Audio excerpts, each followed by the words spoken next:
Hi. ஒரு சில unwanted question நம்மள கேட்டுட்டே இருப்பாங்க.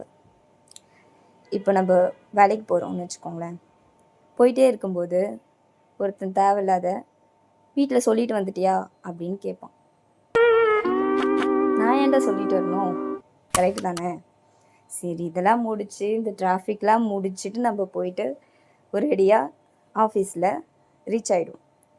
அங்கே போனவுடனே என்ன டைம் அப்படின்னு நம்மளை கேட்பாங்க. ஏண்டா உன்கிட்டயும் தானே வாட்ச் இருக்கு, பார்த்துக்க வேண்டியதானே, என்ன ஏன் கேட்குற?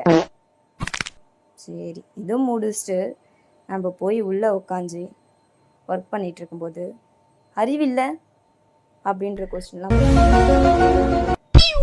சரி உனக்கு தான் அறிவு அதிகமாக இருக்கே அப்படின்னு நம்ம மனசுக்குள்ளேயே பேசுவோம். பேசிட்டு சரி போகலாம் அப்படின்னு சொல்லிட்டு வீட்டுக்கு எல்லாம் பேக்கெல்லாம் ரெடி பண்ணி சிஸ்டம்லாம் ஆஃப் பண்ணிவிட்டு கிளம்பு ரெடியாக இருக்க டைம் தான் நிற்க வச்சு கொஸ்டின் மேலே கொஸ்டின் கேட்பாங்க. என்ன ப்ரோ எல்லா வேலையும் என்கிட்ட சொல்லிட்டே இருக்கீங்க? நான் டீச்சர் கொஸ்டின் கேட்கும்போதே ஒழுங்காக ஆன்சர் சொல்ல மாட்டேன். சரி டீச்சர் தான் கொஸ்டின் கேட்பாங்க, இதுக்கப்புறம் நம்ம லைஃப்பில் யாரும் கேட்க மாட்டாங்கன்னா ஸ்கூலை முடித்து வந்தோடனே போகிற வரவெல்லாம் கொஸ்டின் கேட்குறான்.